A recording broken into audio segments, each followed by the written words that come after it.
ತೇಜ್ ಪ್ರಭು ನ್ಯೂಸ್ಗೆ ಸ್ವಾಗತ. ಬೆಳಗಾವಿ ಕಾಡಾ ಕಚೇರಿಯಲ್ಲಿ ಕಾಡಾ ನೂತನ ಅಧ್ಯಕ್ಷ ಯುವರಾಜ್ ಕದಂ ಅಧಿಕಾರ ಸ್ವೀಕರಿಸಿದರು. ಬೆಳಗಾವಿ ಜಿಲ್ಲೆಯ ಕಾಡಾ ನೂತನ ಅಧ್ಯಕ್ಷರಾಗಿ ಯುವರಾಜ್ ಕದಂ ಇವರು ಆಯ್ಕೆ ಆಗಿರುತ್ತಾರೆ.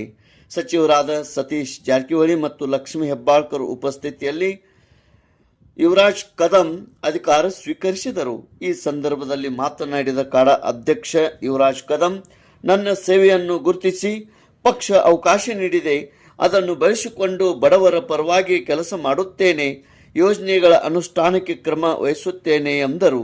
ಈ ವೇಳೆ ಶಾಸಕ ರಾಜು ಕಾಗೆ, ಮಾಜಿ ಶಾಸಕ ಶ್ಯಾಮ್ ಘಾಟ್ಗೆ, ವಿಧಾನ ಪರಿಷತ್ ಸದಸ್ಯ ಚಂದ್ರರಾಜ್ ಹಟ್ಟಿಹೊಳಿ, ಕಾಂಗ್ರೆಸ್ ಜಿಲ್ಲಾಧ್ಯಕ್ಷ ವಿನಯ್ ನವಲಗಟ್ಟಿ ಮತ್ತಿತರರು, ಮುಖಂಡರು, ಕಾರ್ಯಕರ್ತರು ಹಾಗೂ ಯುವರಾಜ್ ಕದಂ ಅವರ ಬೆಂಬಲಿಗರು ಈ ಒಂದು ಅಧಿಕಾರ ಸ್ವೀಕಾರ ಕಾರ್ಯಕ್ರಮದಲ್ಲಿ ಪಾಲ್ಗೊಂಡಿದ್ದರು. ತೇಜ್ ಪ್ರಭು ನ್ಯೂಸ್, ಬೆಳಗಾವಿ.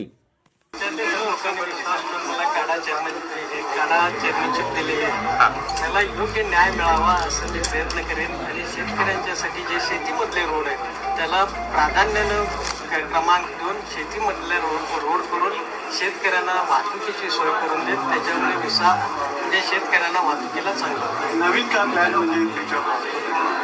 आमच्या परीनं थोडं चेक डॅम तयार करायचं आमचा प्लॅन आहे. म्हणजे चेक डॅम जर तयार झाले तर शेतकऱ्यांना थोडं पाणी होऊन पुढच्या पिकाला मराठी भाषिकाचा एक काढा चेअरमन पहिल्यांदाच झाला आहे. त्याबद्दल तुम्ही मराठी भाषिकांचा राजकीय अनुभव तुमचा मोठा आहे, शेतकऱ्यांचे डोळे तुमच्याकडे लागलेले आहेत, काय सांगाल? शेतकऱ्यांच्या ज्या आर्थिक प्रगतीसाठी जे काय करता येईल सरकारकडून ते मी शेतकऱ्यांच्यासाठी करतो. आणि मुख्यतः आमच्या पश्चिम भागामध्ये पाऊस पडतोय तर पाणी वाहून जातंय, पाणी जमलं ते पाणी टिकवण्यासाठी म्हणून आम्ही नाल्यांना आणि नदीला होईल तेवढे जास्तीत जास्त पाणी कसं साचेल त्याचा आम्ही प्रयत्न.